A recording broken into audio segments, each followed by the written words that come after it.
1ch4. 24, 35, 38-41. Chubaji middle dot Hubbar. A leading member of the tribe of Asher. 1ch7. 34, 40. Chukalji middle dot Ukal Jehovah is able. Jehovah prevails, Jukal shortened form of Chukal. A prince sent by King Zedekiah to ask Jeremiah to pray for Judah. J37. 3. This son of Shelemiah and 3 other influential princes had Jeremiah put into the miry cistern because his preaching was, as they put it, weakening the hands of the men of war, as well as the hands of the people in general. J38. 1-6. Jihad. A site in the territory of Danjos 19. 40, 45 usually identified with Jihad, some 13 kilometers 8 mi of Tel Aviv-Yafo. The Greek Septuagint Vatican Mizno. 1209, though, uses Azza instead of Chud. Jos 19. 45. Therefore some scholars link Chud with a Tel near Yazza, about 6 kilometers 3.5 mi of Tel Aviv-Yafo. It is believed that this is the place called Azuru in Sennacherib's annals. Chudiji middle dot Yadaju. Of belonging to Judah. An officer of King Jehoiakim sent by the princes of Judah to bring to them Baruch with Jeremiah's scroll. When Chudi later read the same roll to Jehoiakim, the king cut it up and burned it, piece by piece, until the whole scroll was destroyed. J36. 14, 21-23, 27, 32. Chudi was a great-grandson of Cushi. J36. 14. His name and that of his ancestor are thought by some to denote that he was not a Jew by birth, but a proselyte, his great-grandfather's name suggesting that the family was from Cush, or Ethiopia. However, those of the generations in between both have typical Jewish names, Nethaniah his father and Shelemiah his grandfather, and even the name Cushi itself is elsewhere found as a proper name of a natural-born Jew.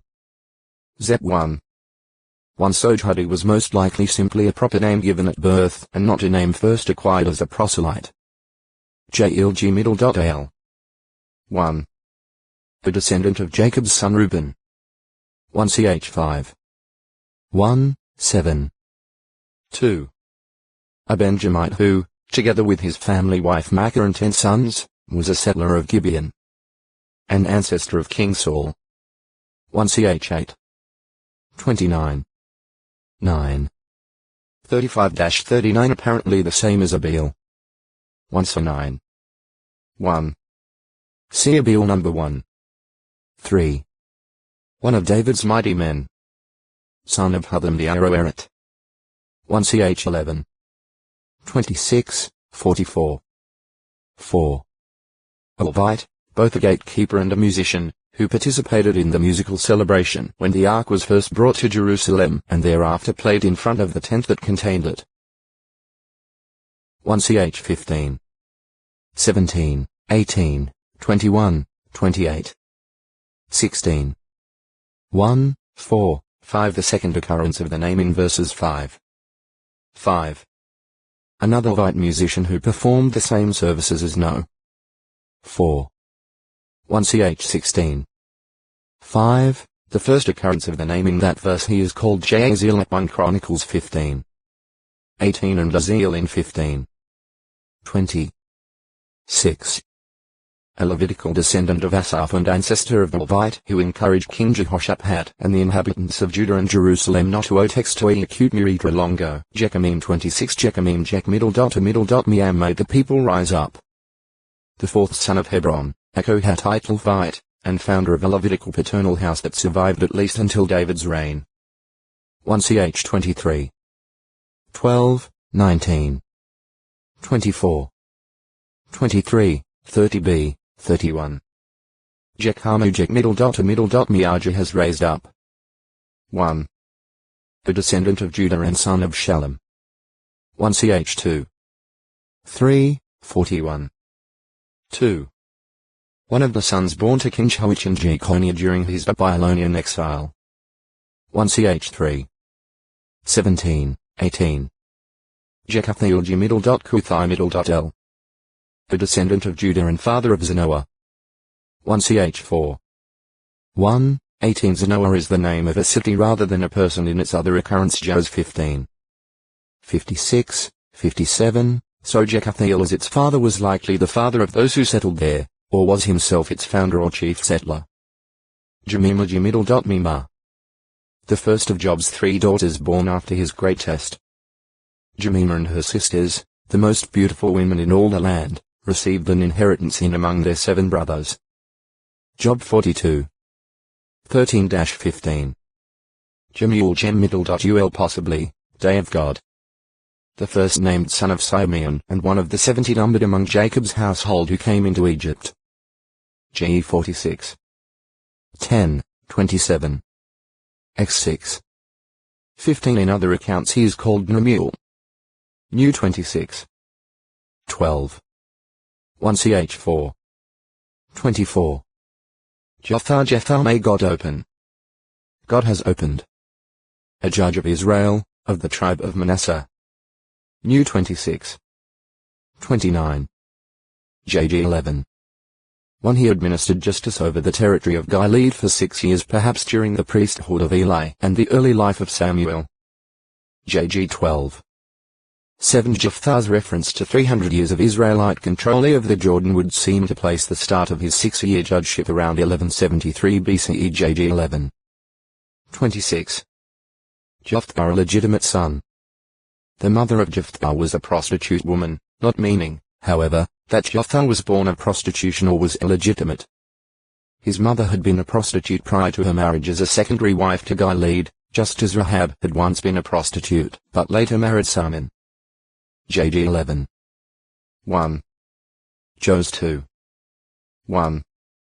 Mount 1. 5 That Jephthah was not illegitimate is proved by the fact that his half-brothers by Gilead's primary wife drove him out so that he would not share in the inheritance. JG 11. 2 Additionally, Jephthah later became the accepted leader of the men of Gilead, of whom Jephthah's half-brothers seemed to be foremost. JG 11. 11 Moreover, he offered a sacrifice to God at the tabernacle. JG 11. 30, 31 None of these things would have been possible for an illegitimate son, for the law specifically stated, no illegitimate son may come into the congregation of Jehovah. Even to the 10th generation none of his may come into the congregation of Jehovah. De 23. 2. Jephthah was evidently the firstborn of Gilead. Consequently he would normally have inherited 2 portions in the property of his father Gilead, who apparently was dead at the time Jephthah's half-brothers drove him out, and would also have been the head of the family. Only by illegally driving him away could Jephthah's half-brothers deprive him of his rightful inheritance, for even though the firstborn son of a father was the son of a secondary wife, or even a less favored wife, he was, nevertheless, to receive the firstborn's rights. De 21. 15-17. Idle men gathered to Jephthah. When Jephthah was driven away by his half-brothers he took up dwelling in the land of Tob, a region of Gilead, apparently outside the borders of Israel. Here Jephthah would be on the frontier, exposed to Israel's foreign enemies, particularly Ammon. Idle men, that is, men evidently made idle or put out of employment by Ammonite harassment, and revolting against servitude to Ammon, came to Jephthah and put themselves under his command. JG 11. 3 The people living in the territory of the Jordan River, the tribes of Reuben, Gad, and half of Manasseh, were mainly cattle raisers, and the forays of the Ammonite raiders who even crossed the Jordan at times had apparently taken away the possessions and the means of livelihood. O text to acute Nuritra Longo. Jephthah 27 They saw the need for proper leadership and direction. JG 10. 18 They realized that they must be under the headship of a God-appointed man if they were to defeat Ammon. JG 11. 5, 6, 10 Undoubtedly Jephthah and his men had been performing exploits in Tob, suggesting that he was God's designated choice. JG 11. 1 The men of Gilead decided to go to Jephthah, whom they had despised, to ask him to be their head. Jephthah becomes head of Gilead. Jephthah agreed to lead them in the fight against Ammon on one condition. If Jehovah gave him victory, he would continue as head after returning from the fight. His insistence on it was not a selfish demand. He had shown himself concerned with the fight in behalf of God's name and his people. Now, if he defeated Ammon, it would prove that God was with him. Jephthah wanted to make sure that God's rule would not be forsaken again once the crisis had passed, Also, if he was indeed Gilead's firstborn son, he was only establishing his legal right as head of the house of Gilead. The covenant was then concluded before Jehovah in Mizpah.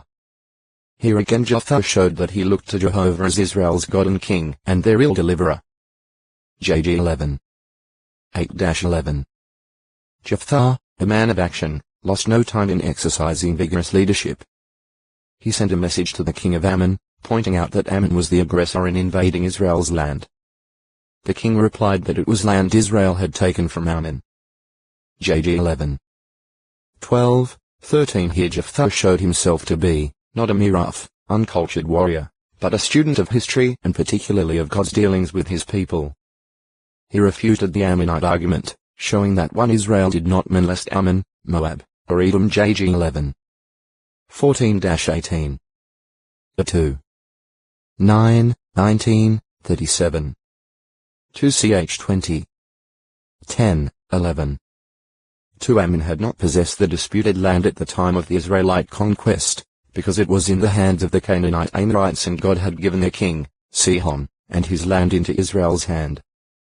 3. Ammon had not disputed Israel's occupation for the past 300 years.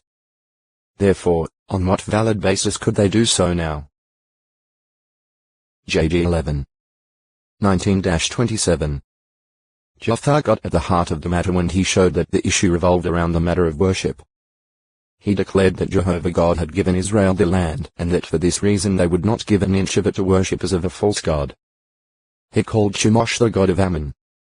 Some have thought this to be an error. But, although Ammon had the god Milcom, and though Chemosh was a god of Moab, those related nations worshipped many gods. Solomon even wrongly brought the worship of Chemosh into Israel, because of his foreign wives. JG 11. 24. 1k 11. 1, 7, 8, 33. 2k 23. 13. Furthermore, Chemosh